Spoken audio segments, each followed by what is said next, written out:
Enquanto cantávamos, enquanto adorávamos ao nosso Deus, e ali assim diante da presença do Senhor, tão maravilhosa, né, nesta manhã, e eu fiquei assim também me alegrando no Senhor pela condução do Espírito de Deus a todas as coisas, a ministração, a própria palavra lida, e também as canções que foram assim, que foram ministradas, que foram entoadas nessa manhã.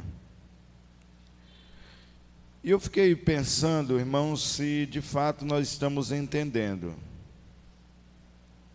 Se nós estamos entendendo qual é o nosso lugar diante de Deus.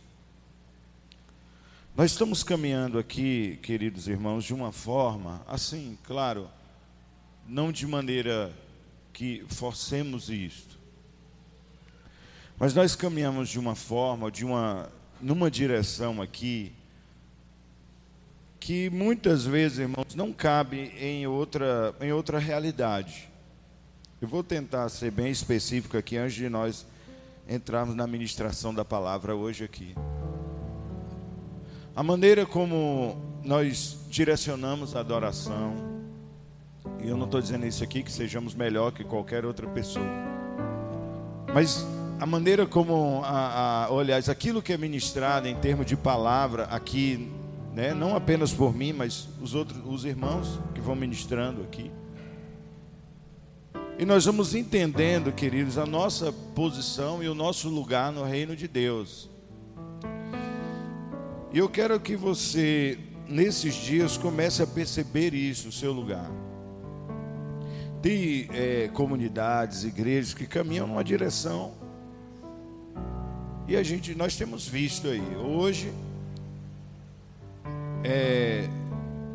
e principalmente nos últimos dias, nós vimos uma guerra, e eu não sei como eu poderia chamar, se seria guerra santa, entre aspas, ou uma guerra entre reinos, que não é o reino de Deus. São pessoas, vou tentar ser bem claro aqui para os irmãos, que estão lutando pelo seu próprio reino, pelo seu próprio canal de TV. Pessoas estão lutando pelo nome da sua igreja, e cada um dizendo que o outro é melhor, ou que, aliás, que o outro não, que ele é melhor do que o outro, né? Melhor dizendo, sempre dizendo, nós somos melhores, eles estão errados, nós estamos certos. E nós vimos isso aí, que saiu do âmbito, digamos, das ideias. Isso saiu das ideias, daquilo que as pessoas falavam, e passou a ser agora algo público. E infelizmente, para a nossa vergonha, né? Passou a ser algo público. Vai um líder da igreja na TV e fala, o outro está com o diabo. Aí o outro fala assim, não, mas é ele que está com o Satanás no couro dele. Mas eu fico pensando, sabe, irmãos, as pessoas também têm caminhado muito forte, e numa coisa eu dou um mérito para eles, numa coisa: eles sabem a direção que estão seguindo. Eles creem num tipo, ou creem não, ou pelo menos pregam, não quer dizer que eles acreditam que assim seja. Eles creem num tipo de entendimento, assim, digamos, como é que a gente fala assim, a teologia da prosperidade. Eles caminham forte nisso. A igreja no Brasil, ela se misturou muito com esse tipo de pensamento. Veja se você consegue me compreender. Ao ponto de chegar nas nossas igrejas, no nosso culto, a gente não sabe mais nem para quem a gente está cantando. A gente não sabe mais se canta para Deus ou se canta para as pessoas.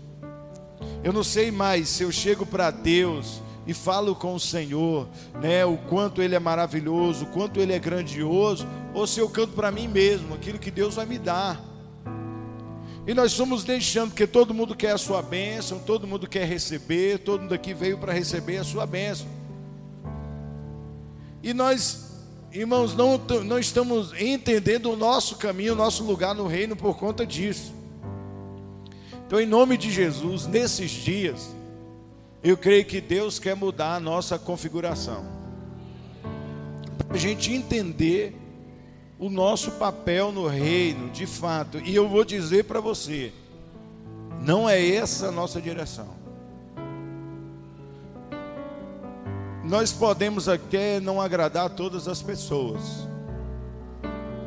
Pode ser que um dia as pessoas nem queiram, digamos assim, caminhar de perto com a gente. Nós não vamos agradar a todos, mas em nome de Jesus nós vamos lutar para alcançar o objetivo de Deus para a nossa vida e para essa comunidade. Nós vamos lutar por isso, para que alcancemos a vontade do Senhor e aquilo que é a direção de Deus para nós, em termos de ministério, em termos de palavras, em termos de adoração. Se nós temos um compromisso diante de Deus, isso nós iremos fazer. Então, irmão, em nome de Jesus, comece a mudar agora. Vamos começar a partir de agora, mudar isso. Comece a mudar na sua mente, ou pedir a Deus que te mostre isso. Peça a Deus para te mostrar como deve ser a sua adoração, como devem ser os cânticos. Peça a Deus para te mostrar como deve ser a sua oração, e nós vamos falar sobre a oração hoje pela manhã. Peça a Deus para te mostrar como deve ser, qual deve ser a sua motivação ao jejuar. Qual deve ser a sua motivação em viver uma vida santa? Por que eu vou viver uma vida santa? É aquilo que nós falamos todos os dias. É porque eu quero, barganhar com Deus, trocar santidade por bênção? Não, eu vou viver uma vida santa porque é a minha direção, é o meu código, é aquilo que eu sei viver. A partir do que eu fui conquistado pelo Senhor Jesus, eu não posso viver de outra forma. Eu vivo para Ele. Santidade é a maneira dele e também a minha maneira. Por que eu vou dizimar? Por que eu vou ofertar? Eu vou dizimar, vou ofertar, porque se eu não dizimar, eu não ofertar, as pessoas vão saber que eu não estou fazendo isso. Ou eu, sei lá, o gafanhoto vai vir na minha casa destruir tudo que eu tenho. Mas a minha motivação, irmãos, eu não estou dizendo para desprezarmos aquilo que a Bíblia diz, quando fala assim: fazei prova de mim, quando você ofertar, quando você dizimar. Mas a sua motivação não é dizimar e ofertar para espantar insetos e gafanhotos e praga da sua casa. A sua motivação, porque aquilo que vai ter um valor diante de Deus é culto, é adoração. É um coração que coloca algo, apresenta algo diante de Deus e humildemente diz para o Senhor: Deus está aqui, recebe pela tua misericórdia, recebe. E o entendimento de que eu quero abençoar. Eu quero abençoar o ministério que eu faço parte, a comunidade. Eu quero abençoar para que haja, para que tenha a providência em todas as coisas, sejam naqueles que ministram, na própria manutenção. E falando disso, estamos com muitos desafios que virão aí esse ano, A começar agora do início de ano, nós temos alguns desafios. Vamos reformar a salinha das crianças. Eu estou pensando aí, de repente, nós vamos até comprar uns climatizadores para aqui, para esse lugar, que a gente está até precisando, viu? Porque eu acho que ninguém está com calor hoje, Mas eu acho que de repente nós vamos ter que, nos esforçar, irmão, mas a gente consegue. Mas a questão, queridos, assim, voltando, mas qual é a nossa motivação? Seja no ofertar, seja no... Porque quando tira aquela lei, digamos assim, que diz assim, olha... Nós falamos aqui, a salvação, ela é pela graça, por meio da fé em Cristo Jesus. Às vezes alguém fala, não entende assim: mas se eu pecar? Não, o pecado original, aquele que te levava à perdição, esse foi resolvido diante do Senhor. Pronto, então beleza, eu estou resolvido diante de Deus, eu vou cair na bagunça agora. Aí prova que eu não entendi nada. Porque as pessoas, sabem o que elas querem, irmãos? Eu já falei para vocês. Na minha juventude eu tive um colega, um menino lá da igreja nossa, que a gente chamava ele de Tutrina. Não era doutrina, não era doutrina.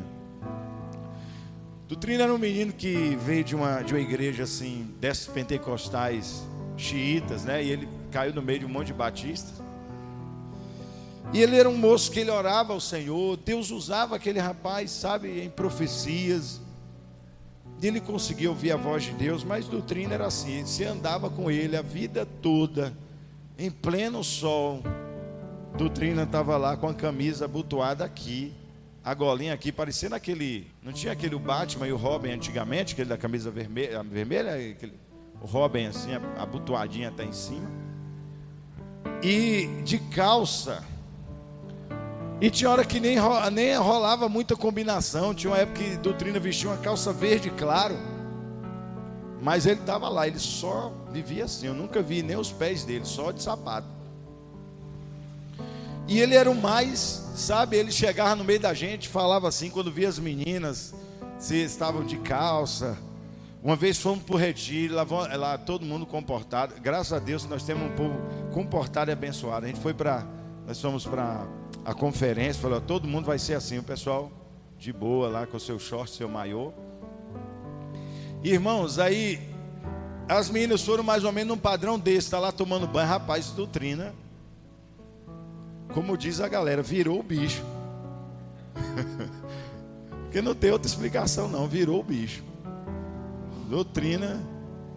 Então, mas sabe o que aconteceu?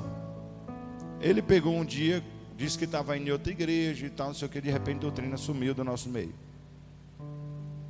Interessante que ele orava com a gente todas as noites, das madrugadas. Nós tínhamos esse costume de orar, um grupozinho de jovens, só homens, né? E eu louvo a Deus, porque olha só, irmãos, que interessante. A maioria desses rapazes que faziam parte desse grupo, a gente falava que era um grupo de intercessão. Hoje são atuantes do ministério, são pastores. A maioria deles são pastores, não todos, porque há uma escolha. A Bíblia diz: muitos são chamados, poucos escolhidos, né? Mas assim, a maioria deles, eu tenho colegas hoje pastores, tenho presbíteros, pregadores itinerantes. De vez em quando a gente encontra com, assim, eles falam com a gente: oi, Belo, onde é que você está? E aí, como é que estão as coisas? Olha, rapaz, o que eu estou fazendo aqui e tal. E é bonito de se ver. Mas, irmão, a doutrina sumiu do nosso meio. E um dia, estava tendo uma festa de São João lá em Tororó. E lá na época, né, era forte aquela festa e tal. E nós tínhamos, às vezes, programações na igreja com os jovens, assim, de vigília, alguma coisa, já que o povo estava barulhando mesmo, a gente fazia nossas programações. E um dia, terminou tarde uma dessas programações, eu com fome fui com os meninos, assim, num lugar para comer. Não tinha jeito, os trailers ficavam assim, a uma certa distância da praça, ali onde tinha festa, mas a gente estava ali, ia comer, e eu voltei para casa. Quando eu estava voltando, eu encontrei aquele rapaz, bêbado, sendo carregado por duas moças, duas meninas. Parecia aquele negócio assim, aqueles caras aqui, um de um lado e um do outro. E eu falei: meu Deus do céu, esse rapaz assim, ele era tão rigoroso que ele nem deu conta. Mas sabe qual era o rigor dele? Ele pensava que se ele fosse bom o suficiente, ele seria salvo. Se você quiser ser bom o suficiente para ser salvo, no dia que alguém falasse: olha, não precisa, não é para tanto, você desvia. Mas quando você entende que não é porque você é bom, mas porque Ele é bom. Ele é bom. E por causa da sua bondade, e por causa do seu amor, eu não posso me permitir viver de outra forma. Não é aquilo que alguém fala assim: ah, o que o pastor vai dizer que você não pode isso. Não, quem me disse que eu não posso isso foi Ele, foi o meu amado, foi o meu Senhor. Ele que está me direcionando, não é outra pessoa. Então, queridos, em nome de Jesus, você está entendendo? Essa é a nossa direção. Esse é o nosso caminho como igreja aqui nessa cidade. E por mais que eu veja assim, tem irmãos novos que estão chegando, mas nós temos que estar firmados nesse entendimento, porque aí todos vão receber e vão beber dessa fonte e vão entender. E por isso que nesta manhã nós vamos falar sobre a oração que ouve. Eu vou pedir para você abrir a sua Bíblia, por favor, no Salmo 27.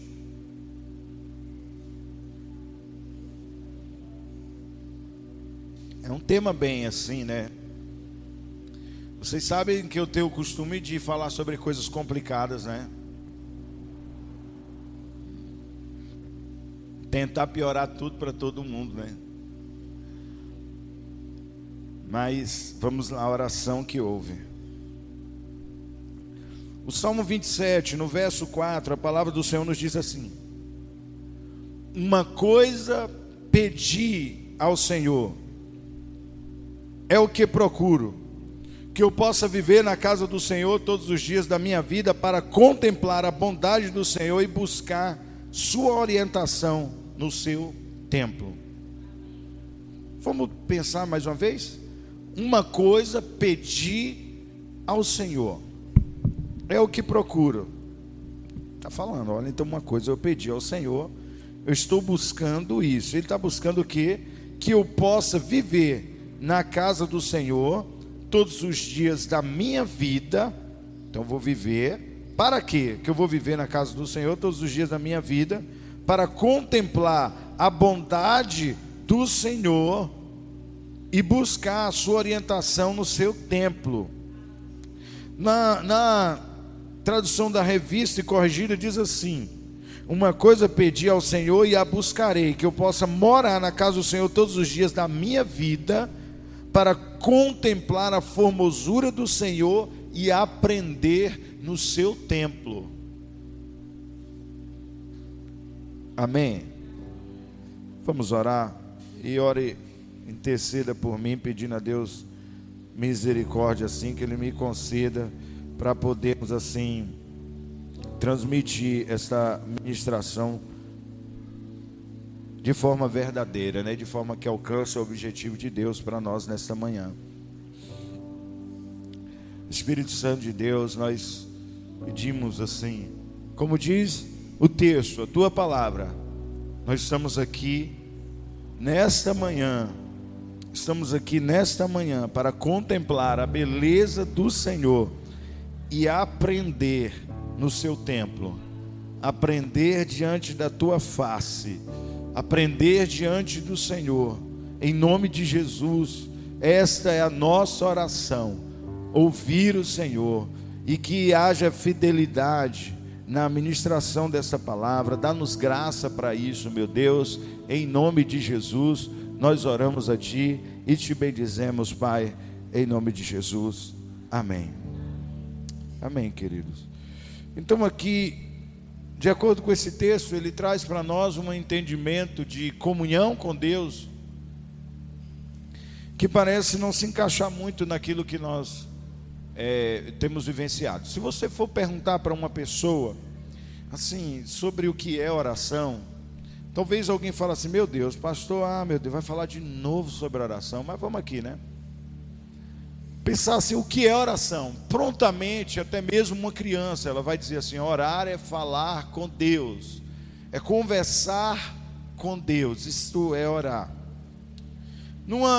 Digamos assim, numa busca simples e comum sobre o que quer dizer a palavra oração, claro, além daquele significado a respeito do português, né, das questões gramaticais, a palavra oração quer dizer uma prece ou uma reza dirigida a Deus e a qualquer outra entidade, qualquer outro ser, ou num ritual, e as religiões fazem isso, e trata-se de um ato por meio do qual o homem procura manter uma ligação com Deus. Isso é o que um dicionário informal da internet diz, não é?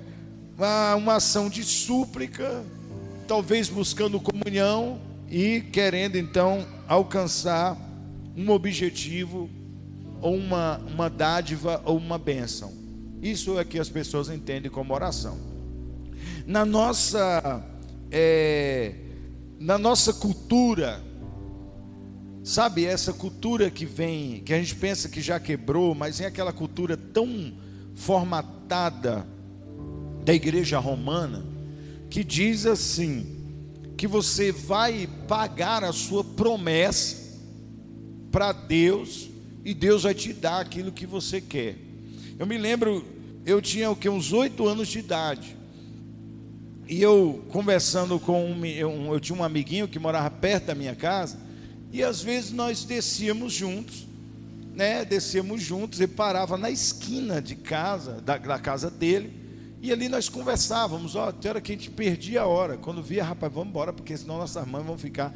E algumas vezes, tinha uma mulher que eu me lembro que ela passava sempre por ali, eu acho que deve ser que ela trabalhava no comércio, e ela ia para casa almoçar, e aí ela passava sempre ali, e via a gente conversando, e um dia ela até falou assim: nossa, que bonitinho vocês dois conversando. Mas enfim, esse coleguinha meu, um dia ele estava com uma pulseirinha no braço amarrada, eu de uma igreja batista, eu sem entender nada do que é aquilo, eu falei assim: e essa pulseirinha aí? Aí ele falou: isso aqui é uma promessa. Aliás, ela estava bem, sabe, aquela negocinho bem feinha, sabe, bem, já quase rasgadinha, desfiando. E eu falei assim: por que tu não tira esse negócio do braço? Ele falou: não, porque isso aqui tem que cair sozinho, porque foi uma promessa que eu fiz, e senão eu não vou alcançar o que eu pedi, então eu não posso quebrar. Se eu quebrar isso aqui, então eu não vou receber. Então, irmãos, a gente pensa, essa é a situação desse menino. Eu falei: sim, tá bom, então tá certo. Eu ia falar o que para ele, Aí eu falei: então tá certo, e continuamos nossa conversa. Ele com a promessa dele, eu não sei nem o que é que deu, se quebrou aquele trem, deve ser que quebrou. Mas, ele, acho que eu acredito que ele não está com aquele negócio amarrado no braço até hoje, acho que não. Mas a questão, queridos, acontece assim: na nossa caminhada, muitas vezes nós queremos agir de uma forma com Deus desta maneira. Nós sempre temos dito isso. E as nossas orações, elas estão sendo dirigidas a Deus sempre como prece, petição, sempre como pedidos. Meu Deus, o que o pastor está falando? Espera aí, me dá paciência que nós vamos chegar vivo no final disso, eu espero. Nós nos colocamos diante de Deus, irmãos, e nem, nos damos conta que a gente diz que nós estamos falando com Deus. Talvez a gente está sendo mesmo verdadeiro nisso, porque só nós falamos. Nós aprendemos assim: eu vou orar, vou insistir, Deus vai me dar, porque Ele vai me dar. Mas aquela velha pergunta que a gente coloca assim: se Deus tivesse atendido todas as suas orações, onde é que você estava? Se Deus te desse tudo que você pediu, como é que estaria a sua vida hoje? E eu dou graças a Deus, irmãos, porque a grande maioria das coisas que nós colocamos diante do Senhor deu errado, porque senão nem aqui estaríamos. Muita gente nem estava mais servindo a Deus, porque o nosso conceito de oração é sempre de pedir, é sempre de se colocar. Ontem eu estava lendo um trecho de um livro. Tem uma mulher que ela era daquela época, daqueles monges e tal, e ela se converteu ao cristianismo. Ela era uma freira, ela se converteu ao cristianismo, não, ao Senhor Jesus, mesmo sendo freira ali, ela se converteu de verdade. E ela se tornou uma das mulheres que mais, ela não é, já morreu, já está na glória, eu espero. Mas ela se tornou um escritor e uma das mulheres que mais falava sobre esse tema de oração com profundidade. Porque tem muita gente que fala sobre esse tema, mas ela falava com profundidade.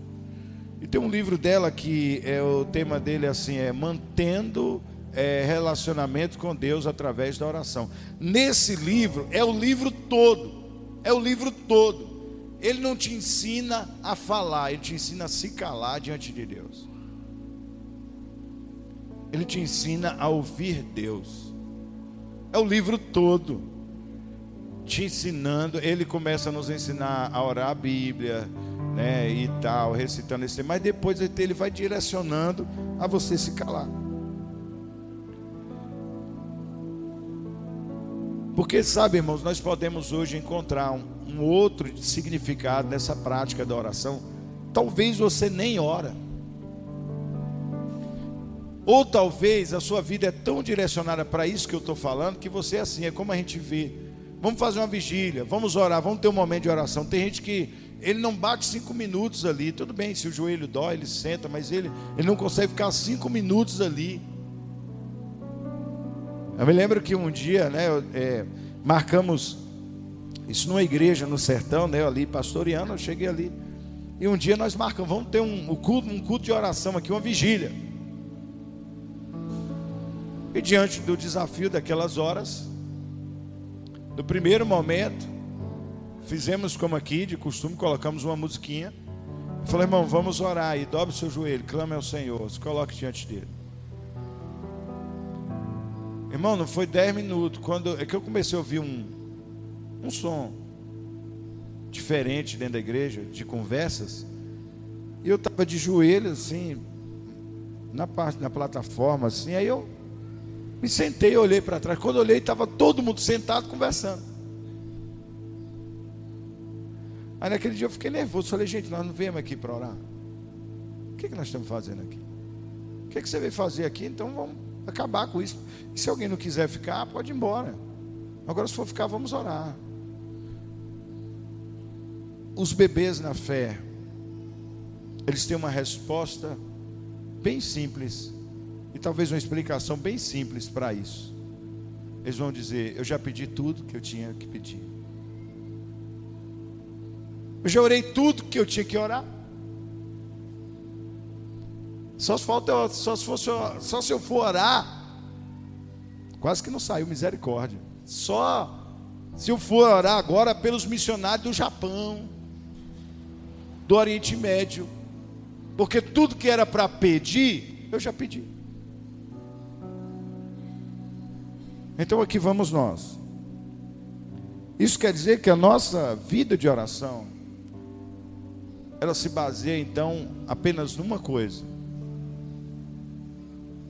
A nossa vida de oração tem se baseado apenas numa coisa: alguém que se senta diante de nós, pelo menos é o que a gente pensa, Deus, e nós nos ajoelhamos diante dele e só pedimos, falamos.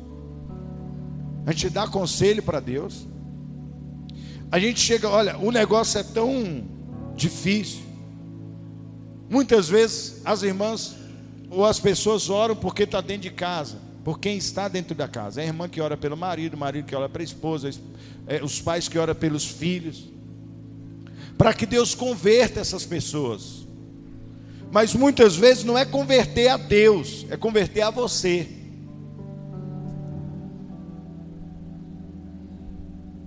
Para ele não sair de casa mais, só diante dos seus olhos.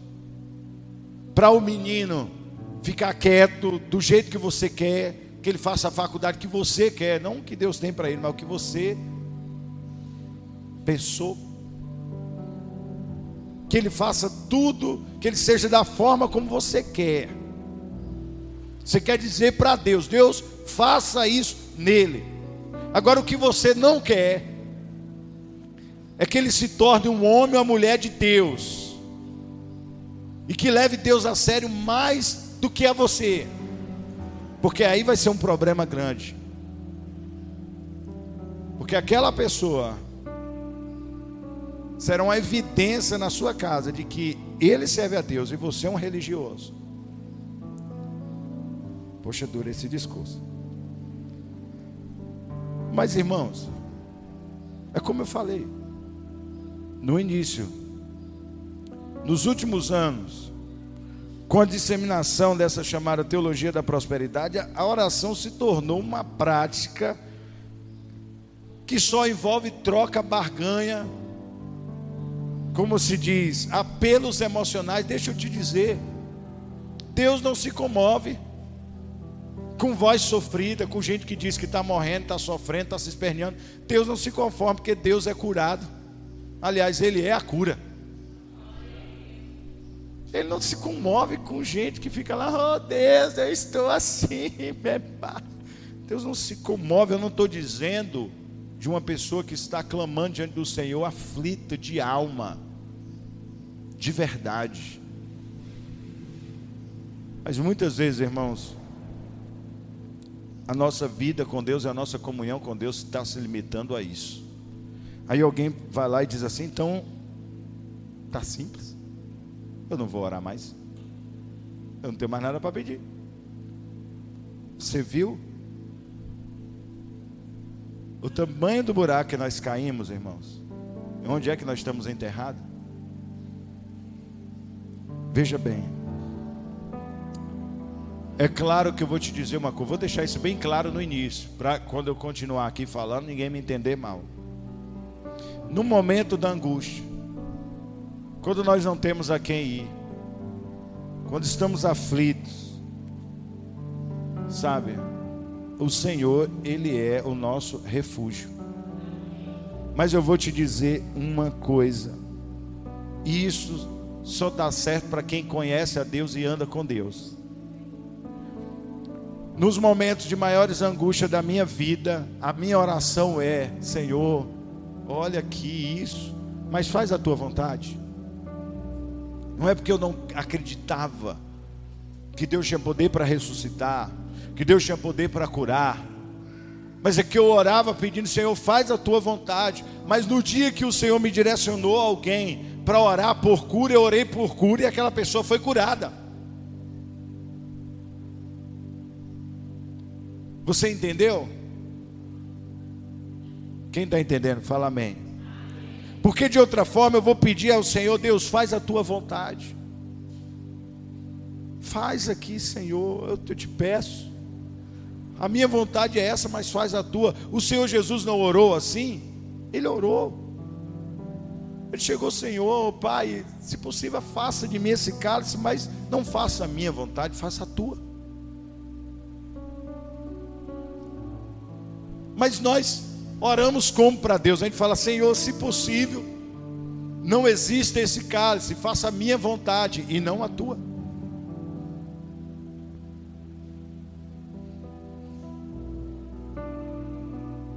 A primeira coisa que eu entendo, irmãos, e o nosso primeiro desafio, se você quiser desfrutar de uma comunhão com Deus, sabe, maior do que você tem vivido, entender o coração de Deus, sabe, você não ficar esperando que alguém te diga, te fale sobre qual é o plano de Deus para você.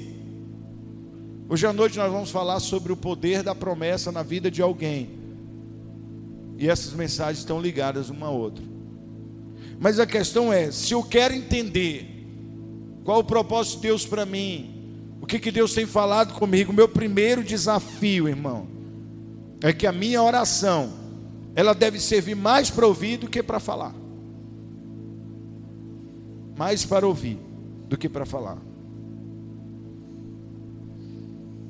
No texto que nós lemos, o Salmo 27, o verso 4, o salmista diz: eu pedi uma coisa ao Senhor e a buscarei, que eu possa habitar na casa do Senhor todos os dias da minha vida, para contemplar a beleza do Senhor. A contemplação é uma prática que não existe na igreja. Não existe. Você entrar num lugar, sabe, pode não estar tocando uma música, você entrar ali, sentar e contemplar. Ou no momento da adoração, você contemplar. Você fala assim: meu Deus. E ele diz assim: contemplar e aprender no seu templo. Mas não vou aprender apenas porque um pastor, porque alguém está pregando, porque alguém está falando, mas aprender de Deus. Mas na sua casa, eu falei do termo do local do culto aqui, nosso. Mas um lugar de contemplação pode ser o seu quarto. Pode ser um ambiente que você usa para orar. Quando foi? Ou será que a pergunta está correta, né? Eu mal fiz a pergunta e já peço se eu posso fazer, porque assim, eu poderia perguntar: quando foi a última vez que você parou para escutar Deus? Então eu não sei nem se eu devo fazer essa pergunta. Talvez a pergunta melhor seja: será que você já parou alguma vez para escutar a Deus? Quantas vezes que nós chegamos para Deus e falamos assim: eu quero uma resposta de Deus para isso. E a gente só fala: Deus, porque os meus motivos é esse. Poxa, nenhuma resposta. Vou lá de novo. Deus, isso. Poxa, Deus deve ter algum problema hoje, está surdo. Então eu vou lá de novo. Deus, isso. Espera aí, meu filho, você nem parou. Quando foi que você parou? Já aconteceu alguma vez que você falou assim: eu vou entrar aqui, eu vou adorar o Senhor? Antes eu não entendia isso, irmão. No outro dia eu citei aqui um autor que foi acho que foi na célula, né? O David Robertson, que é já um senhor hoje. Ele fala muito sobre oração no Espírito, adoração pessoal, meditação na palavra. São as temáticas dele, oração em línguas e tal. Ele sempre fala sobre esses assuntos. E quando ele começou, eu ouvi aquele homem falar das experiências dele, eu não conseguia entender. E passou um tempo, eu parei de ouvir o David Robertson. E depois comecei a caminhar sozinho, eu comecei a ter a minha própria experiência com Deus. Mas quando eu fui perceber, era baseado naquilo que eu aprendi com esse homem de Deus. Porque ele naquela época, ele falava de experiências que eu não dava conta de viver. Um dia eu fiz um propósito diante do Senhor. Eu falei: Deus, eu falei assim: eu vou botar durante tanto tempo, eu não lembro quanto tempo foi, todas as minhas orações, assim, fora a oração em público, que claro, estava isso bem certo diante do Senhor, mas os meus momentos de comunhão, eu não ia pedir por mim, eu não iria orar por mim, eu só iria ter os momentos de oração em línguas, só oração no Espírito e adoração pessoal. Como é que funciona isso? Quando a gente chega aqui para os irmãos, fala assim: irmão, adore o Senhor com as suas palavras. Então eu gastava tempo com isso, só orando no Espírito e adoração pessoal. Eu não lembro quanto tempo foi, 2 meses, quanto tempo foi. Eu sei que eu tive que fazer um propósito. É um propósito que eu vou fazer diante do Senhor, fazer um voto diante de Deus, de não ficar pedindo coisas. Agora eu posso te testemunhar uma realidade. Foi o tempo, porque isso tem sido hoje, mas a partir dali se desencadeou o tempo de vivermos os maiores milagres das nossas vidas. Nesse tempo, Flávia estava grávida das gêmeas. Nós vimos toda a providência com a gravidez. Depois nós vimos o parto, né, que eu já falei aqui outras vezes. Mas nós vimos a providência depois também. Quantas vezes o Senhor agiu. E eu não ficava lá pedindo: oh Deus, em nome de Jesus, o leite da latinha está acabando. Eu olhava e falava: é Senhor, só dá até amanhã meio-dia. E o dinheiro, ó, eu falei para você, aqueles leite NAN de R$40, sei lá, 50, é um negócio. Aquilo não é de Deus não, irmão. Sem contar na primeira nada, então não sei se era pré-NAN, que é aquilo, melhor. Acho que aquele negócio é R$120, olha se não for mais hoje. Já pensou em durar 3 dias um negócio desse? E aí foi diminuindo para 2 dias, 2 dias e meio, 2 dias. Então, e eu não, se eu já não, já é difícil para hoje, se eu fosse fazer isso, imagina naquela época, eu tinha menos recursos. Mas nós vimos a providência do Senhor. E eu te digo, irmãos, presta atenção nisso. Quantas vezes que eu estava ali diante do Senhor, só adorando, só contemplando. E aí Satanás, sabe, o diabo vinha no meu ouvido e falava: isso é bestagem que você está fazendo aí, isso aí não existe, você não vai dar em nada. Eu vi aqui depois falar assim: está repreendido, Satanás, me deixa em paz. E continuava. Eu me lembro que teve um dia que um colega, eu procurava, né, que na igreja nossa lá, eu procurava, tinha uma última sala. Eu chegava para a secretária e falava assim: olha, que estavam os pastores lá em cima, a gente tinha umas fichas do discipular, liguei para todo mundo. Aí a turma ia fazer uma coisa e falou: olha, se me procurar, você liga para mim, se precisar de mim, um pastor, alguma coisa, senão eu estou lá embaixo. Eu ia para a última sala, colocava o rosto no chão e ficava lá, só contemplando, adorando, orando em língua, só e ouvindo, só ouvindo. Eu me lembro que um dia um colega pastor veio de lá me chamar. E tinha um corredor e de longe ele veio me chamando, Véu, e não deu tempo nem de eu levantar. Quando eu vi ele abriu a porta. Ele viu aquela cena, eu no chão assim. Parou, fechou a porta e falou, o homem é um adorador mesmo. Deixa eu ir embora. Aí eu falei assim, meu Deus, quão longe nós estamos da realidade para dizer assim, aquele é um adorador e eu não sou. A questão, querido, que eu estou te falando isso aqui não é para me engrandecer, não. Nós estamos aprendendo. Estamos todos aprendendo. Então, primeira coisa que eu entendo, nunca em toda a história da igreja, porque nós estamos nos últimos momentos dessa história, foi tão importante conhecer a voz do Senhor. Nós estamos num tempo, eu ouvi alguém falando, olha, no início da década de 2000, eu vi um pastor, uma vez eu li um livro e ele falava sobre isso, que o dom mais importante para os últimos tempos da igreja na terra, não seria o dom de profecia, não seria o dom de línguas, ou de cura, mas seria o dom de discernimento. Mas eu te pergunto uma coisa, você sabe por que tem tanta confusão hoje, sobre quem está certo, a gente fica confuso, você liga a televisão, vê aquele show, e aquele show assim, sabe, pirotécnico, aqueles negócios de entrevistar capeta,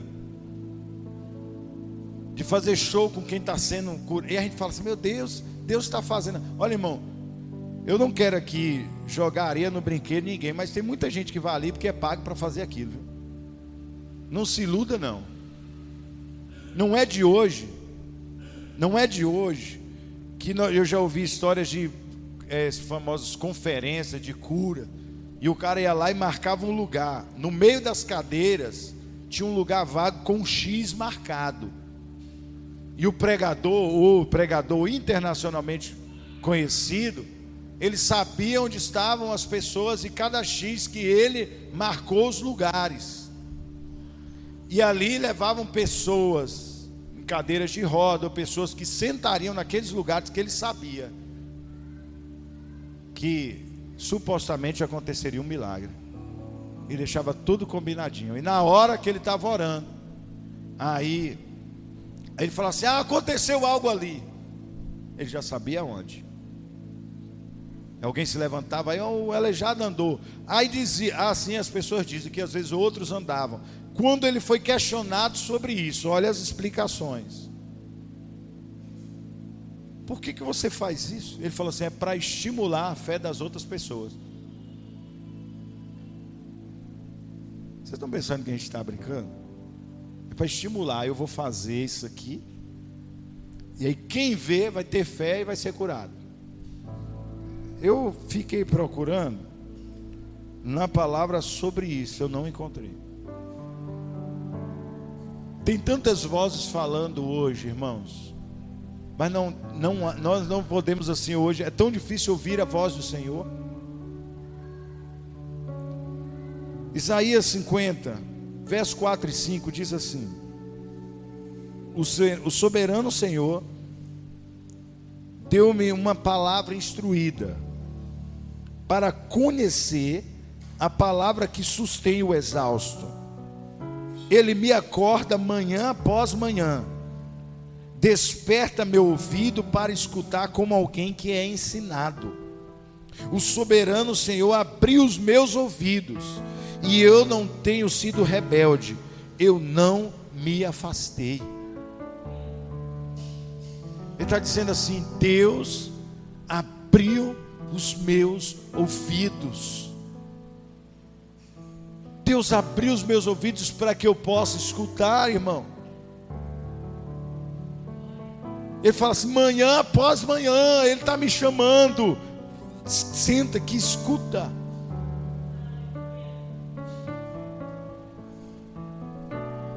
Você escuta o Senhor, meu querido? Como é a voz do Senhor? A sua voz é tão maravilhosa, sabe? A voz do Senhor é uma voz maravilhosa, queridos. E é o nosso maior desafio. É o maior desafio que você possa imaginar, sabe por quê? Tem tanta gente falando coisas hoje. Agora o nosso problema, não tem jeito para não falar disso, porque à noite nós vamos falar. Então se eu repetir, você não vai achar ruim. O nosso problema é que a gente quer um vidente. Eu quero alguém que pare diante de mim e me diga: olha, faça isso, faça aquilo, faça aquilo, faça aquilo. Mas a grande questão, queridos irmãos, é que não entendemos que o Senhor, aquilo que o Senhor nos falou. Na sua palavra Ele nos diz que nós somos reis e sacerdotes. Nós somos aqueles que nós somos morada do Espírito Santo de Deus. E você é morada do Espírito de Deus, não é para ouvir Deus, ou digamos, para que alguém te fale sobre Deus, mas para que você escute Deus. Não é apenas para você falar assim: eu sou morada, Deus vai habitar em mim, eu vou sentir Deus. Não é para isso, é para que Ele te direcione. Nós precisamos ouvir o Senhor e entender a vontade dEle para nós, queridos. É interessante que o texto de Tiago 1,19 diz assim: olha, meus irmãos, tenham isso em mente, sejam prontos para ouvir e tardios em falar.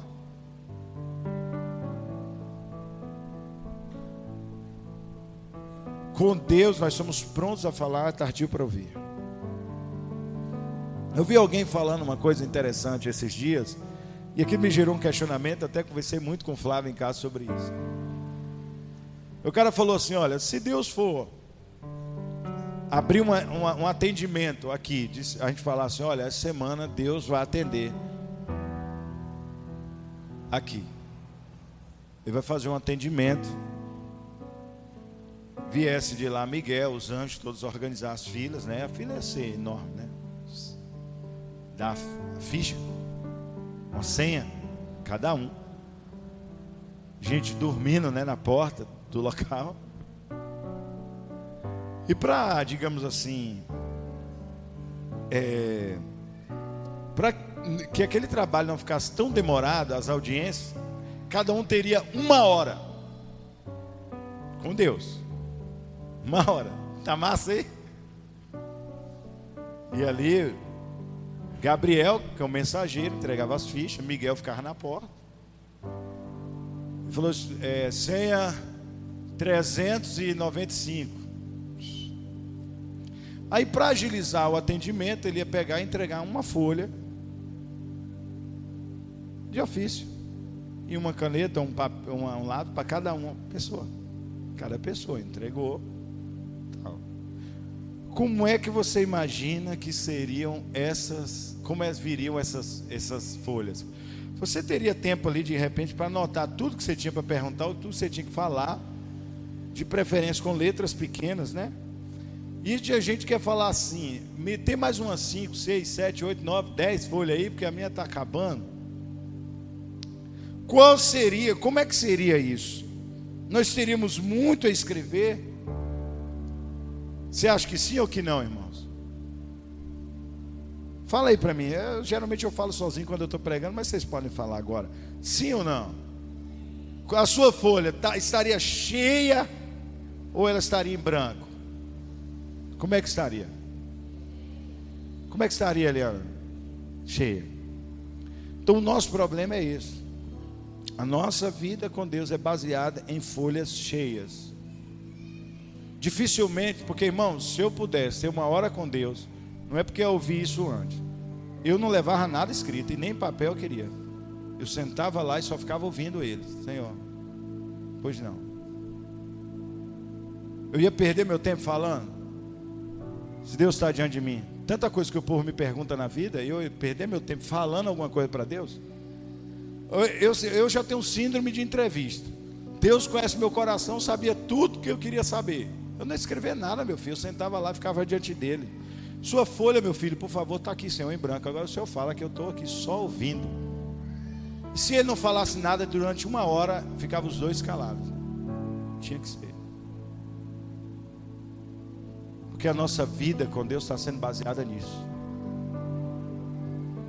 No tanto de pedido, tanto de coisa que eu não quero que esqueça. Gente da lista que eu não quero que esteja faltando.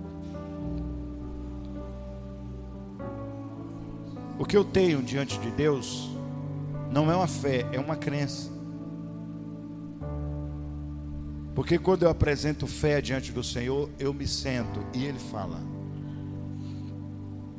Irmãos, como eu falo assim, hoje é importante ouvir e conhecer a voz do Senhor. Agora, como é que eu vou ouvir a voz de Deus? Como eu vou conhecer a voz do Senhor? Alguém chega para mim e fala assim: Deus nunca falou comigo.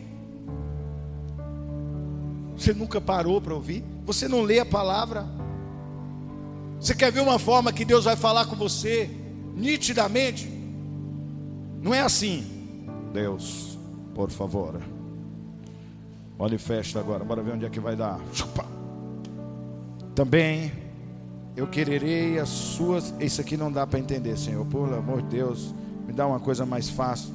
De preferência um salmo de bênção.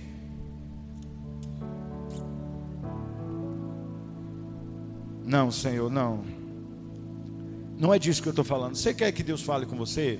Experiência com a palavra de Deus? Começa a ler de Gênesis. Pega qualquer livro e lê. E arruma uma canetinha para você pelo menos marcar ali o que Deus vai fazer. Eu faço um desafio para você, meu irmão. Começa de Gênesis, é aquela história que você... Agora, não apenas faça a leitura corrida, tenha tempo. Lê o capítulo uma vez, se precisa 2, se não entendeu. Lê o segundo e vai. Eu garanto para você que Deus vai falar com você, querido. Ou então, ore. E ao invés de ficar falando, se sente, se prostre diante do Senhor. Contemple o Senhor, adore Ele. Fica alguns momentos em silêncio. Ora em outras línguas. Ora no Espírito. E fica lá, permanece diante do Senhor. A sua alma vai ser bombardeada. Vai ser bombardeada. Cheque para cobrir, cartão, coisa que tem que resolver, não sei o que de banco, panela no fogo, todo tipo de coisa. Agora é loucura o cara ir orar e deixar uma panela no fogo. Mas assim, essas coisas vêm, né? A mulher, né? O homem. Mas vem tudo na mente para nos impedir de ouvir. Mas o texto que nós lemos de Isaías diz que o Senhor, Ele me desperta todas as manhãs para ouvir. Ele abriu os meus ouvidos. Ele me desperta todas as manhãs. E é interessante, sabe o que, irmão? Deus levou homens a lugares estranhos para falar com esses homens. Você já notou? Talvez você olhe para a sua realidade. Agora presta atenção aqui. Você quer muito falar com Deus porque você olha para a sua família, não está legal. Olha para as coisas que você queria no negócio, um comércio, alguma coisa, a sua vida, as coisas não estão bem. Mas Deus levou homens a lugares estranhos só para eles calarem a boca e ouvirem o Senhor. A palavra do Senhor nos diz em 1 Samuel, no capítulo 22, fala que Davi fugia de Saul de um lado para outro. Ele foi para a caverna, a famosa caverna de Adulão, um lugar que só tinha os endividados, os malucos, os doidos, todo mundo que era perseguido da justiça, ou tinha uma pendência, alguém queria matar, estava dentro da caverna. Davi foi para lá, e foi dentro daquele lugar obscuro, foi dali de dentro que saiu um rei, de onde ninguém esperava. Foi dali que saiu um dos maiores reis que Israel já teve. A Bíblia diz que tem um momento até que os soldados de Saul vão até ele. Ele se faz de doido, fica babando e a baba escorre pela barba. Até de doido ele se fingiu. E os soldados, quando olhou aquilo, nem quis matar. Falou: esse homem é um miserável, nós não vamos nem estender a mão. Por quê? O cara é perseguido da justiça, o rei quer matar, né? E quando chega num lugar desse, miserável desse, o homem ainda fica doido. Era a situação dele. Todo mundo aqui quer reinar. Irmão, quando Deus quis tratar com Jacó, que nasceu com estigma, que ele era aquele que segura no calcanhar do outro para derrubar. Quando Deus quis tratar com ele, levou, sabe, para o seminário do pastor Labão, né? Que enrolava ele mais do que tudo. Para que naquele lugar estranho ele ouvisse o Senhor e se tornasse quem é hoje, Israel, um príncipe de Deus. Quando Deus quis falar com Elias, Elias era o grande profeta. Elias chegou lá, ousadamente entrou diante do rei Acabe: você é um blasfemador, e agora, a partir da minha palavra, não vai chover durante 3 anos. Eu estou dizendo segundo a palavra do Senhor. E aqui, acho que Elias saiu dali do palácio e pensou: agora vai começar meu ministério itinerante, não vamos parar mais, a agenda está lotada. No entanto, a palavra do Senhor diz, lá capítulo 17 de 1 Reis, a partir do verso 3 diz, o Senhor chega para ele e fala: olha, você vai para o leste do Jordão, tem um riacho de Querite, e você vai ficar ali. Ué, Deus, depois de eu fazer isso aqui tudo, aparecer diante do rei, fazer um negócio desse, eu vou para um lugar deserto, fazer o quê? Não se preocupe, vá para lá. E o que eu vou comer? Eu vou providenciar. E o que eu vou beber? Da água do riacho. E ele bebe da água do riacho até que ela seca. Deus levou Elias para aquele lugar, irmão. Deus mandou Elias para aquele. Olha, vamos olhar um paralelo aqui da vida de Elias. Um paradoxo, aliás, não um paralelo, um paradoxo. Interessante que tem um momento que Deus leva ele para o riacho de Querite, para ele ouvir o Senhor. No capítulo 19, ele já teve o seu dia de glória, a chuva já caiu, e ele foge diante de Jezabel, e ele se enfia diante de uma caverna. Deus fala para ele: sai daí. Você já parou para pensar? Elias, será que quando ele fugiu e ele entrou dentro de uma caverna, não foi porque ele queria de repente viver aquilo que ele viveu lá no riacho de Querite, voltar a ouvir Deus novamente? Porque foi aquele tempo no riacho de Querite, e um período que veio depois na casa de uma viúva que não tinha nem o que comer, que preparou Elias para estar em cima do monte Carmelo, clamando, e o fogo de Deus caindo sobre o altar. Foi ali, irmão. A palavra do Senhor nos diz, você já reparou, Ezequiel, capítulo 1, verso 1. Eu guardei esse texto aqui para ler. Era o 5º dia do 4º mês, 30º ano, e estava entre os exaltados junto ao rio Quedar. Abriram-se os céus, e eu tive visões de Deus. Ezequiel foi levado ao rio Quebar. Ele estava nos lugares altos, desceu para o rio Quebar, e a partir dali Deus abriu os olhos desse homem. Ele começou a ver. O que é mais importante na vida de um profeta não é a sua palavra, mas é a sua visão. O que é mais importante na sua vida, querido, é a sua visão a respeito de Deus, porque a partir daí sua vida vai ser direcionada. A Bíblia diz no capítulo 3 de Êxodo, Moisés fugitivo. Capítulo 2 tem os problemas lá e ele foge, e na sua fuga ele encontra Jetro, que o toma ali como genro, e aí ele vai pastorear os rebanhos de Jetro. É interessante pensar, para nós isso não seria nada demais. Mas eu sei que você já leu a Bíblia disso em algum lugar. Se não leu, fique sabendo que o povo egípcio odiava, eles abominavam, eles achavam um negócio nojento criar ovelhas, criar rebanhos. Eles não gostavam disso.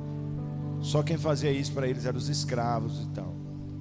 Moisés, criado na corte, no palácio de Faraó, todo cheio de nome toque, de mimimi, de repente é levado por Deus a um lugar para ele fazer aquilo que ele deveria abominar, que era cuidar de ovelhas, de gado. E quando ele está no meio daquilo ali, ele tem uma visão do Senhor. Está no capítulo 3 de Êxodo. Ele fala assim: eu vou tirar a sandália. Aliás, eu vou lá ver aquilo. O Senhor diz: Moisés, tira a sandália dos seus pés. O lugar que você está é santo. E a partir dali Deus fala com ele. Você vê que Moisés chega a questionar o Senhor alguma coisa, mas em nenhum momento ele fala: Deus, eu vou aproveitar aqui, deixa eu tirar minha lista de pedidos aqui do bolso. Sabe, irmãos, e todos esses homens saíram da presença de Deus com um desafio, com um propósito, com uma direção. Sabe qual é o seu problema? Você entende sobre trabalho, você entende sobre casa, você entende sobre negócio, mas você não entende qual é a direção de Deus para você, porque você nunca parou para ouvir. Porque a sua oração até hoje se baseia naquela folha cheia de coisas para falar. Quem pode apresentar diante do Senhor algo nobre?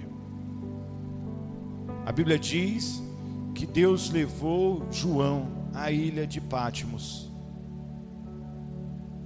A ilha de Patmos era um local de extremo sofrimento. Era uma prisão e as pessoas estavam ali condenados e morriam de tudo quanto era jeito. Morria nos trabalhos, morria sendo açoitado, morria pela violência dos outros presos. E naquele lugar foi que João teve a visão e as revelações do Apocalipse. Mas leia o livro de Apocalipse. Você vê uma interação, você vê João interagindo. Como é que ele interage? Às vezes ele tem uma visão tão grande, ele olha, ele chora, o anjo fala: pega isso aqui, come, ele interage. Ele vê aquela revelação tão grande, ele tenta se prostrar diante do anjo, o anjo fala: não, levanta, não é para você fazer isso. Ele pergunta às vezes: por que isso, Senhor? Leia Apocalipse, você vai ver. Mas você vê ali, diante da grandeza do Senhor, você vê João falando: ó Deus, aproveita aqui que eu estou no céu na glória. Eu quero aproveitar aqui e te dizer assim: eu estou precisando ser próspero. Eu preciso que o Senhor faça isso e aquilo. Vê se faz logo, por favor. Eu quero te dizer, querido, eu não sei se você consegue compreender, mas nós estamos longe, nós não aprendemos nada, nós estamos longe da vontade de Deus e do coração de Deus, porque nós não ouvimos o Senhor. Estamos longe. A palavra do Senhor nos diz em 2 Coríntios, no capítulo 12, que Paulo, ele foi levado ao terceiro céu. Ele viu coisas que não foi autorizado a ele falar. Ele diz: ao homem não é lícito dizer. Ele não recebeu autorização para falar. João recebeu. E é interessante que tem um momento lá, não sei se você reparou, eu nunca tinha, outro dia eu estava lendo, a gente lê as coisas e passa batido. Vai ter nos cálices, vai ter nas trombetas, vai ter nas trombetas, vai ter nos cálices. Tem um momento que explodem 7 trovões. O Senhor fala: sela os trovões. Não é para falar. Ele viu e não falou, não escreveu. Então mesmo o Apocalipse está aqui, mas tem coisas que só o Senhor sabe. Ele não permitiu que fosse escrito. Mas volta para Paulo, ele chega lá, homens não poderiam falar. No final, o prêmio de uma grande revelação foi um espinho na carne, mensageiro de Satanás para esbofetear, acabar com ele, para ele saber que ele é homem, e que se tem uma coisa que ele dependia, porque quando ele diz assim, o meu poder, quando o Senhor fala com ele, se aperfeiçoa na fraqueza, é porque na fraqueza eu reconheço que eu preciso de Deus. Ele chega a dizer, olha, para eu não me engrandecer, para eu não me gloriar com a grandeza das revelações, achar que eu sou o cara. Aí você vê, meu irmão, gente em tudo quanto é lugar falando, vem para cá, vai para lá, nós vamos fazer por você o seu milagre, o seu isso, o seu aquilo.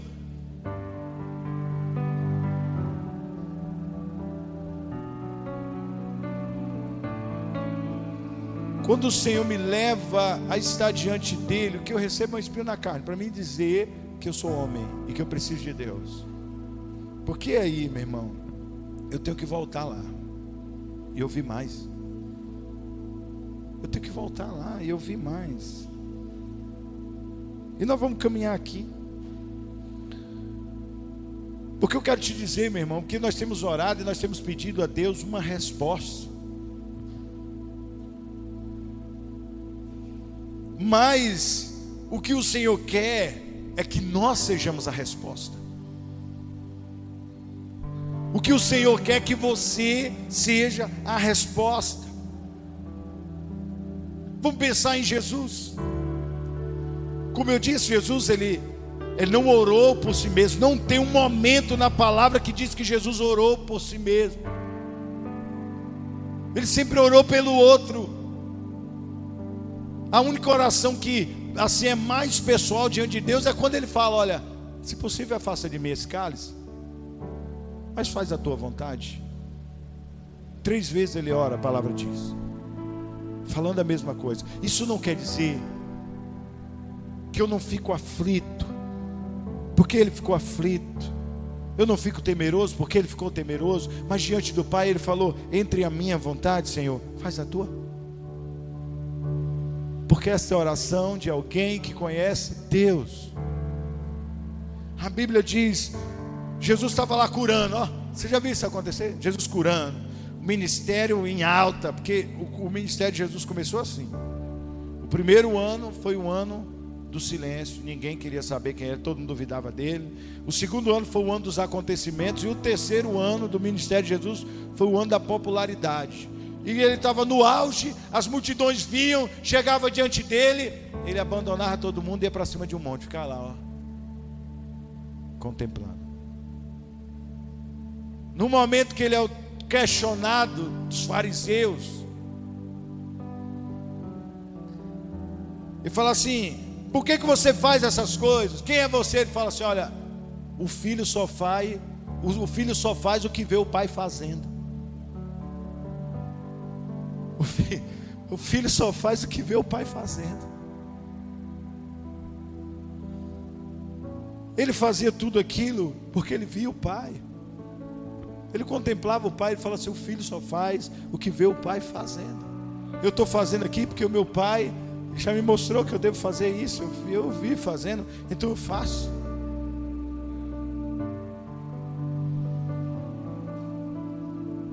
Quando o Senhor nos ensina a orar, Ele não ensina uma oração do eu na frente.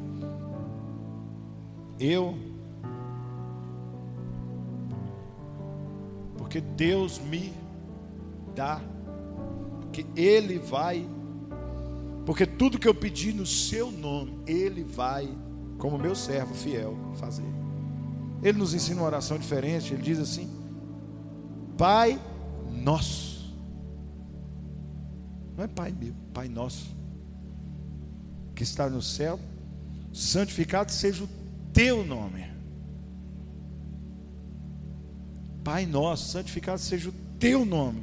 Venha o teu reino. Seja feita a tua vontade, assim na terra, como ela é feita nos céus. A tua vontade é plena nos céus, faz aqui na terra. Perdoa as nossas dívidas, como nós perdoamos. a quem devemos, os nossos devedores. E não nos deixe cair em tentação, mas livra-nos do mal, porque teu é o reino, o poder e a glória para sempre. Amém. As suas orações não são individuais no singular, são sempre no plural. Ele orou por nós. É como alguém que olha para essa cidade aqui e fala: Senhor, nos ajuda. Ao invés de olhar para a minha casa, falou: Deus, a minha casa, abençoa. Nos ajuda, Senhor. Muda a história do nosso povo, olha a nossa situação, olha as pessoas se perdendo. Senhor, nos ajuda. Há uma diferença entre a prece e o clamor. A prece diz respeito àquilo que eu fico assim. Eu estendo a mão e falo: Deus, me dá, me dá, me dá. Esta é a minha oração. E o clamor é aquilo que eu peço em favor do outro, é aquilo que eu coloco, o que eu enxergo. Quando eu olho para o outro, vejo uma necessidade mais do que a minha, maior do que a minha, eu falo: meu Deus, como eu vou orar por mim se outro pior?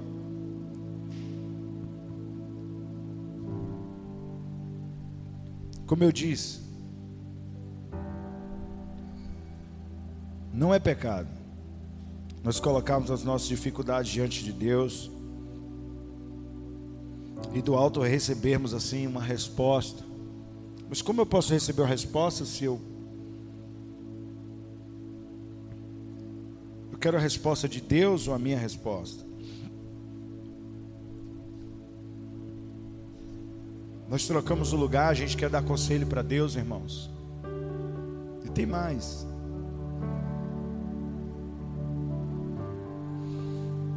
O nosso grande problema em querer falar o tempo todo, dar conselho para o Senhor,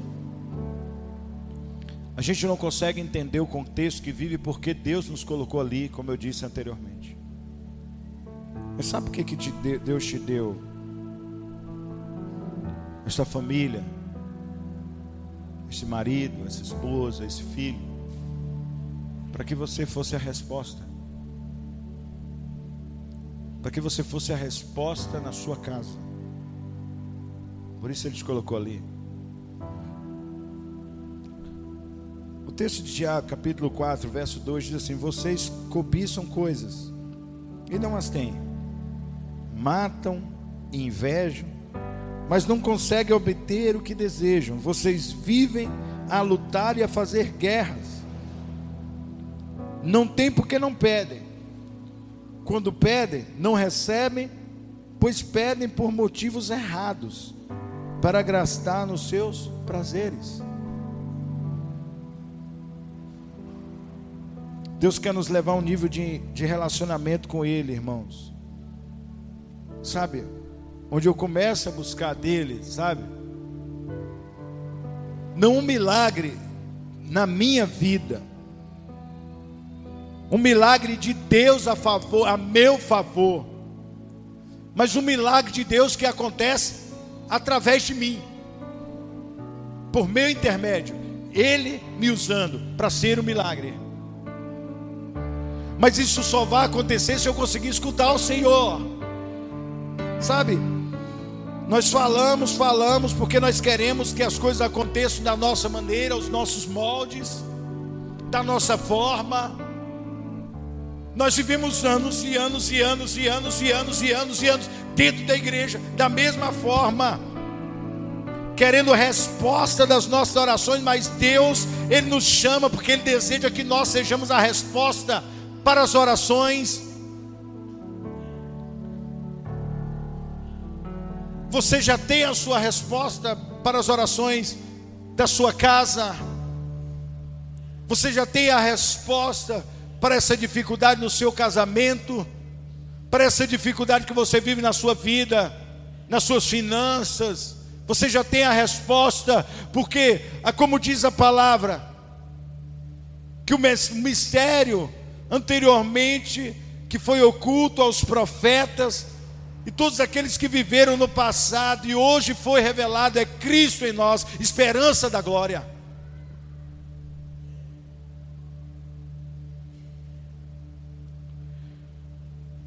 Sabe, irmãos,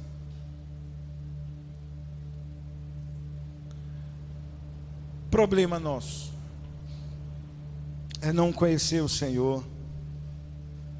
A gente prefere relativizar, nós abaixamos tanto o nível da graça, da oração, dessa comunhão com o Senhor, que nós perdemos tudo. Na maioria das vezes a oração, ela tem mais a ver com uma mandinga gospel, evangélica,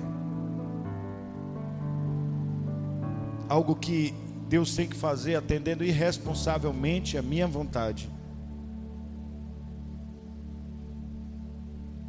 Mas eu sempre tenho dito para os irmãos que quem prometeu bênção em troca de adoração não foi o Senhor Jesus, foi Satanás.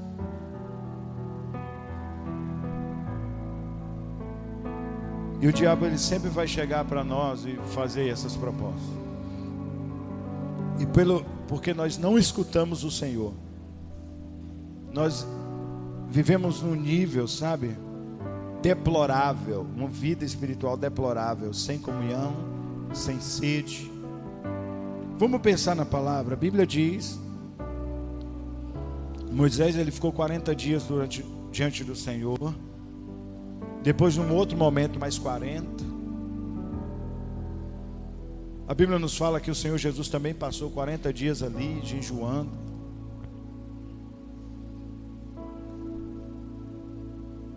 E quanto mais tempo nós passamos diante do Senhor, sabe, diante de Deus, não é assim, é você diante dele, não ele diante de você.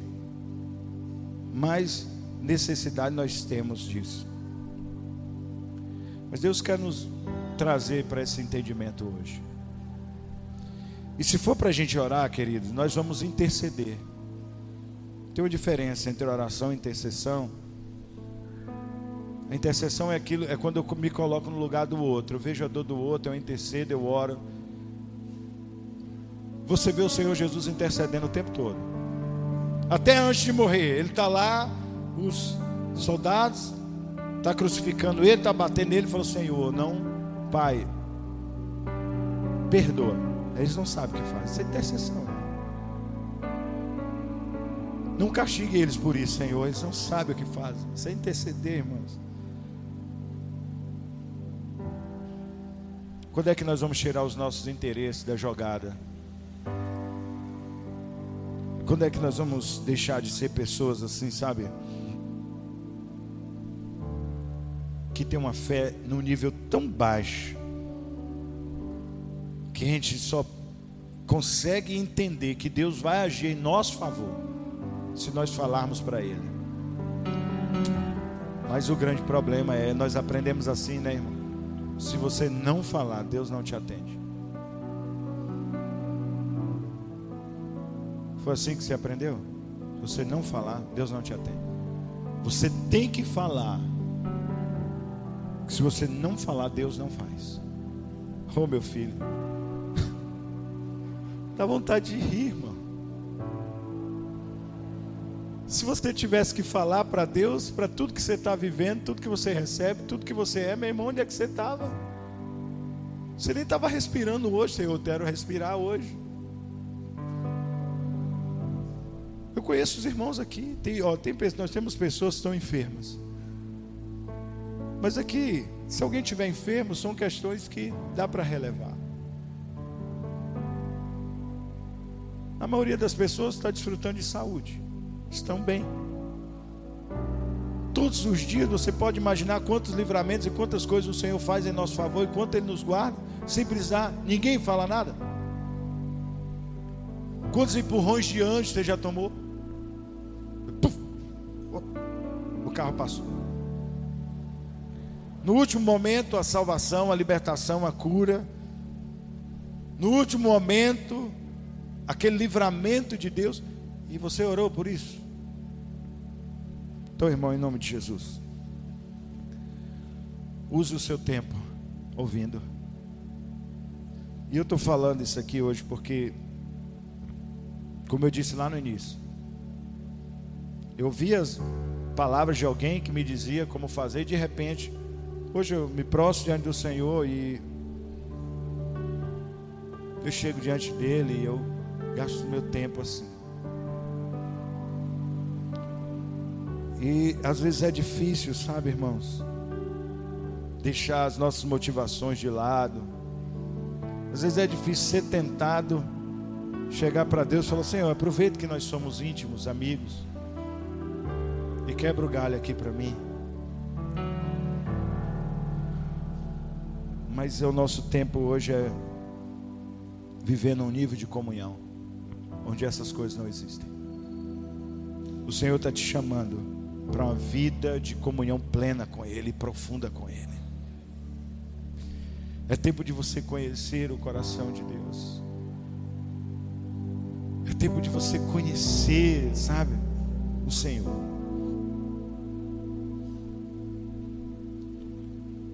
Aleluia. Vamos orar, queridos.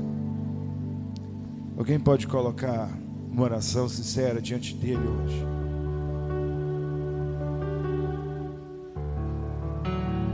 Fala: meu Deus, toda a minha caminhada foi assim. Por isso que você vê tanta gente depressiva. Por isso que você vê tantas pessoas, sabe, decepcionadas com Deus,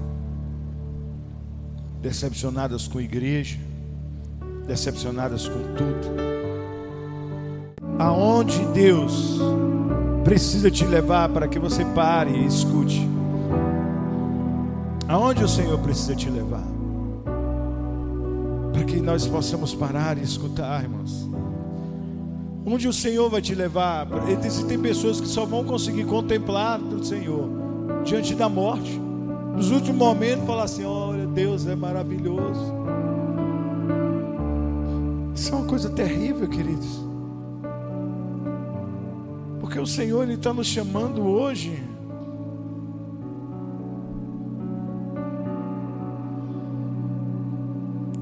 oh, aleluia. O Senhor quer nos levar a esse entendimento, irmãos. Nós escolhemos um caminho, lembra que eu falei aqui no início? Esse é o nosso caminho. É um caminho de pessoas que vão viver a sua vida, a sua caminhada diante dEle. E quando nós estivermos na sua presença, sabe, quando Ele nos recolher, estivermos na sua presença, nós vamos pegar tudo aquilo que é a nossa vida, colocar diante dEle e falar: Senhor, aqui recebe com misericórdia a nossa vida, a minha vida, aquilo que eu vivi. Mas uma coisa, em nome de Jesus, não seja um pecado, o nosso pecado de não entender, viver a vida inteira e não entender. Viver a vida, ver os dias passar e não entender. Se tornar religiosos, se tornar pessoas que conhecem, sabe, os entrâmites, todas as entranhas, tudo aquilo que acontece dentro da igreja, mas não conhecer Deus. Disso está todo mundo cheio. Oh, aleluia. Olha o Senhor, querido. Alabasta de que toro no que sou.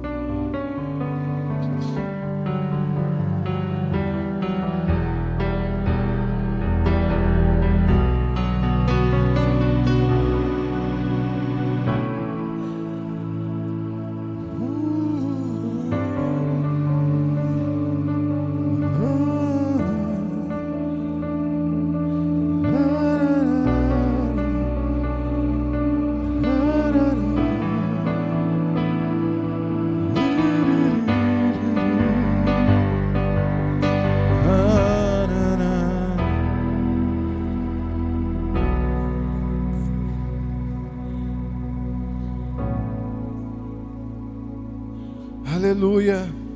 Tem o seu tempo, contemple.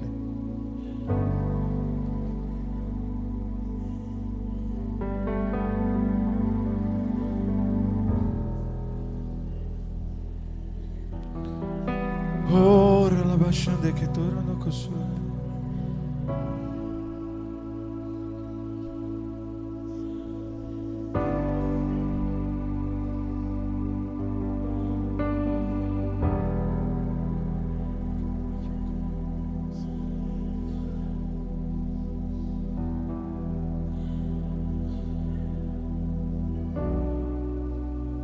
Aleluia. Aleluia. Deixa eu te dizer uma coisa. Quando eu estou diante dele, ele me cura. Quando eu estou diante dele, eu recebo entendimento e direção. Quando eu estou diante dele, não é, deixa eu deixar bem claro aqui certinho, não é porque eu vou falar, Deus me fala, me cura, me dá entendimento. Não, quando eu estou diante dele, eu sou curado. Não apenas no meu corpo, mas das mazelas da minha alma. Nós somos difíceis. Na minha dificuldade, eu vou até o Senhor e falo: Senhor, eu sou tão difícil. E ali eu recebo cura. Eu recebo cura. Eu recebo direção. Eu recebo ânimo. Eu recebo uma revelação. Eu recebo um entendimento. Eu recebo uma palavra. Eu recebo força. E eu conheço o seu coração. Eu conheço o coração de Deus. Quando alguém chega e diz assim: porque Deus fez isso, Deus fez aquilo, Deus está agindo assim, eu falo assim: olha, não foi Deus, porque eu conheço o Senhor. Eu conheço. Como é que nós, sabe, irmãos, o nosso problema é que nós somos assim, a gente quer conhecer o verdadeiro a partir do falso. Talvez isso tenha muito a ver até com a nossa cultura brasileira. Tudo é falso, tudo é pirateado, e a gente sabe que o bom é o original. Então tudo que é ruim é falso. Mas isso está errado. É o contrário. Nós vamos conhecer o falso a partir do verdadeiro. Nós sabemos tanto o que é verdadeiro, que quando vem o falso, a gente rejeita, fala: não é isso. É como alguém que bebe de uma água pura, refrescante, daquela fonte a vida inteira, e alguém então lhe dá uma outra água, aí ele fala: não, isso não é água, não é isso, porque a água de verdade é aquilo que eu bebia. Como é que você vai ter o discernimento e entendimento?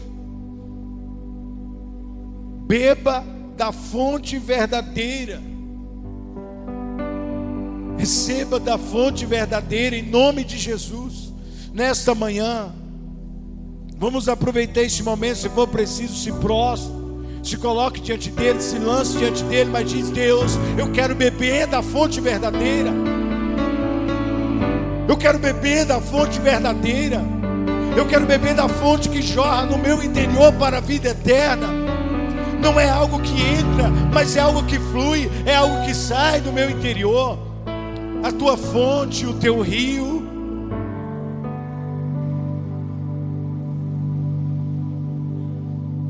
Oh, aleluia.